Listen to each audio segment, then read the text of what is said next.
All right, so we're just going to go through these 4 problems right here. This is our last section for chapter 1, which is kind of just reviewing a lot of Algebra 1 ideas. The last section we looked at solving inequalities. Now we're just going to add another layer, which is the absolute value piece of it, which you already know how to do from a previous section in this chapter. So how many answers are we going to have when we have absolute value? 2, okay? Unless it ends up being equal to 0, then we only have 1, but that's pretty rare. Okay, so we're looking at these. Once the absolute value is alone, we write it 2 times, correct? Just like with the equal sign. So the first time we write it, we just take the absolute values off and write it exactly the same. What changes the second time we write it? Okay.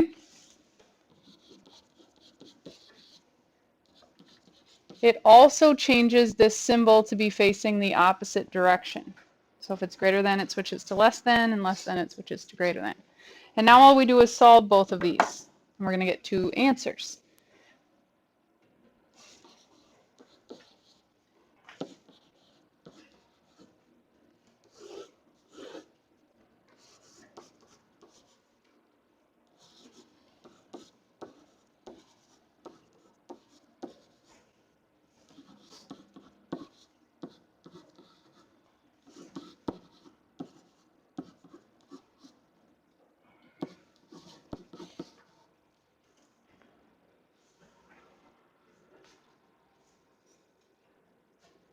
Did I make any mistakes?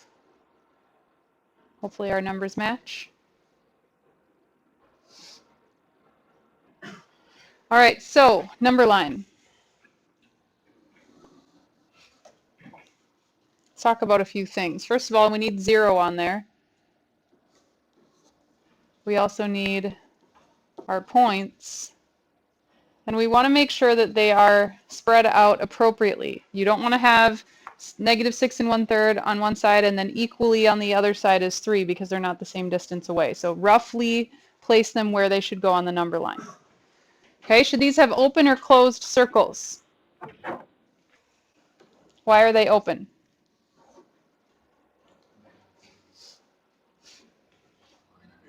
Yep, there's no or equal to line underneath these inequalities. Okay. Now, whenever you do these, if you did your algebra correctly up above, they're either going to be shaded towards each other or both away from each other. Okay. So let's double check that we did this correctly. We want to shade where x is greater than 3. So right here, where are we going to shade? Okay, let's make sure the other one goes the opposite way. X is less than, so we are going to go that way. Okay, so that's your graph for that one. Interval notation, just like in the last section. It's a scanner. Okay, so we're starting on the left and we're scanning. Do we have a negative infinity? Yeah, we have this arrow right here. So we have negative infinity up until what? And then is it round or square? It's round because it's not a filled in circle. And then there's this gap right here, right? Okay, whenever there's a gap, we do a capital U. It's a union symbol. And then we're going to pick it up again at 3 and it goes to infinity.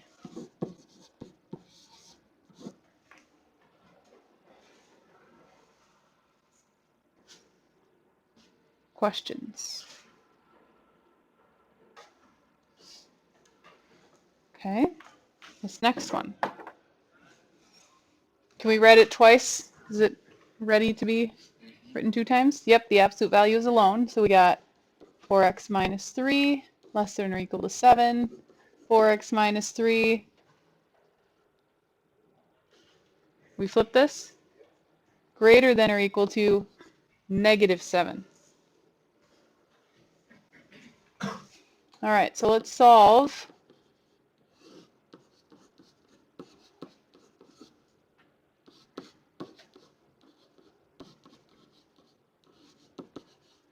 And solve over here.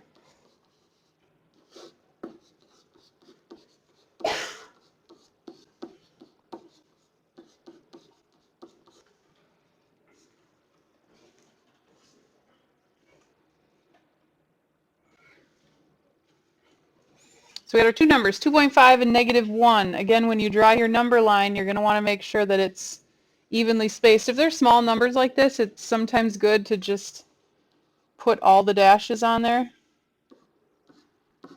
So we got 0. We know we're going to have a -1, and then we've got 2.5, so that'll be in between here.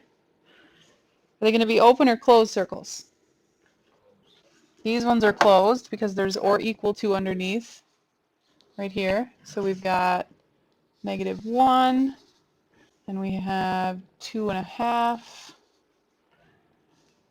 All right, so we have to figure out where we're shading. So let's start over here. X is less than or equal to 2.5. To the left. And greater than or equal to -1. To the right. Okay, you don't really need arrows on this one because they're shading towards each other. Okay, what's interval notation on this one?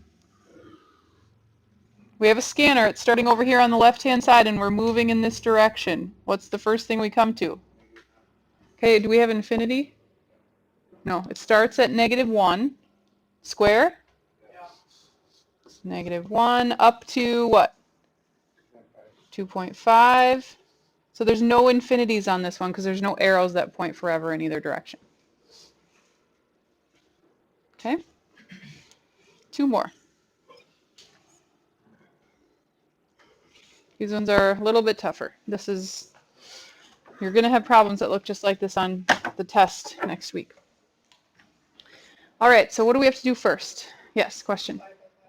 Okay, we will divide by 5, but we have to do something first.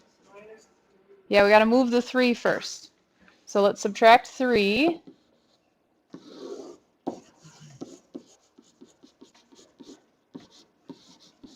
Now we'll do that division.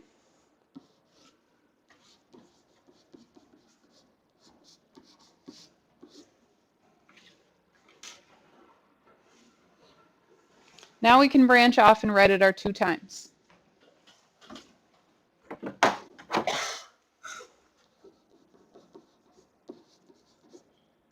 Then we change the second one.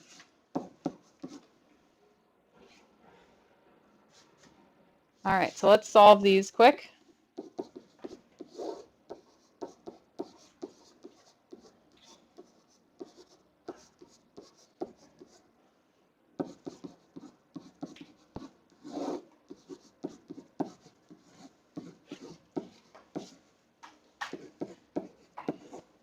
Four and 0.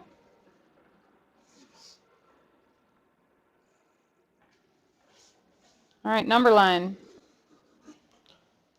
We need 0 and we need 4. Open or closed?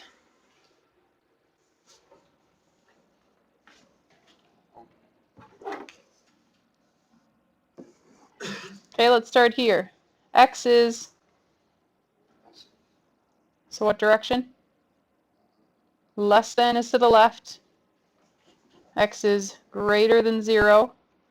Okay, so our interval notation on this one, scan from left to right. 0, 4, square or round? I'm hearing both. Is it going to be square or round? Has to be round. We only use the square brackets if these circles are filled in.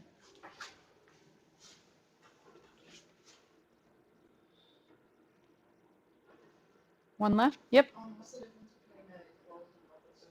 Good question. Let's make a quick list right here. When we have less than or greater than, what are the things that we're going to see on the graph? Open, circle, and what about interval notation?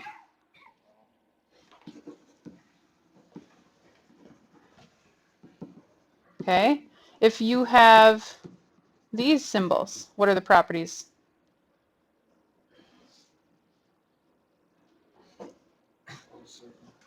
Closed, and these are the square brackets.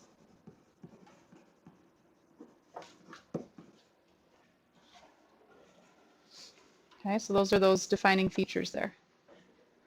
Are we ready to write this last one 2 times? No. What do we have to do first?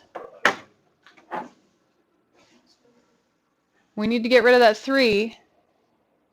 Yeah, right now we're dividing by 3, so we got to do the opposite of that.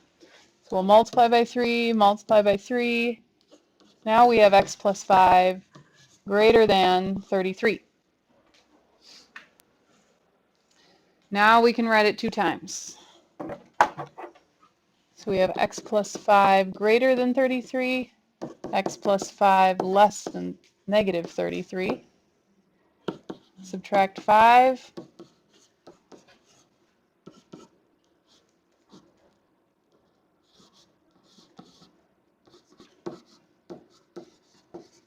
Okay, now these are bigger numbers than what we're used to seeing, but remember you don't have to put all the dashes on. Okay, so let's look at this number line. We do have to put 0 and negative 38, but 28 isn't going to be the same amount measured away on the right-hand side. It's going to be a little bit closer. So we got 28 there. Open or closed? Open. Okay, let's start over here. X is greater than 28. To the right. And less than to the left. All right, let's do one more interval notation like this. Okay, so we're scanning and we're starting over here and we're scanning across the picture. So what's the first thing we come to? This arrow points to negative infinity and it goes all the way up to what and stops? Right here. That's where the graph stops. Okay, so up to negative 38. Round or bracket? It's round. And then we have a gap, so we put that capital U. And then the graph picks up again right here. So 28. And it goes to infinity. Questions?